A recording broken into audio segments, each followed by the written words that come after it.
تدعوكم أكاديمية العلوي لكرة القدم لحضور حفل ختام أنشطتها الرمضانية لهذا العام 1444 هجري، وذلك تحت رعاية الشيخ الدكتور حمدان بن سباح حمدان السعدي نائب رئيس مجلس إدارة نادي السويق الرياضي، في أجواء رمضانية حماسية، فقرات جميلة متنوعة، وبريد رياضي وطني، وتكريم الفرق والمجيدين بمسابقات، وذلك بحضور شخصيات رياضية مع نخبة من لاعب المنتخب العماني في مباراة عراضية، لاعب المنتخب السابق حسين مظفر،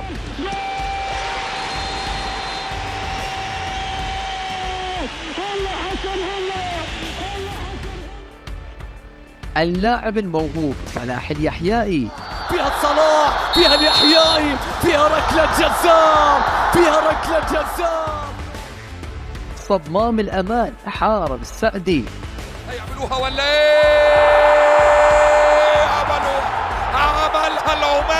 عملها العماني وسجل الهدف. مهاجم المنتخب عصام الصبحي،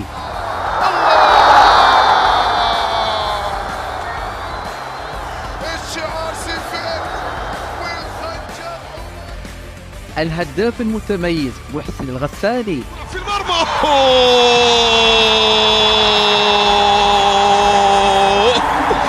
محسن الغساني سجل. المدافع خالد البريكي، العاب الله جول البريكي. المدافع الفولاذي أحمد الخميسي،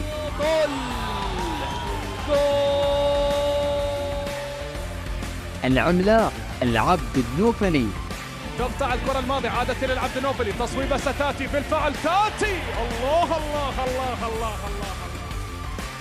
ننتظركم وبشغف يوم الجمعة 14 من أبريل 2023 الساعة 10 مساء على ملعب فريق الكفاح الرياضي بولاية السويق، والدعوة عامة.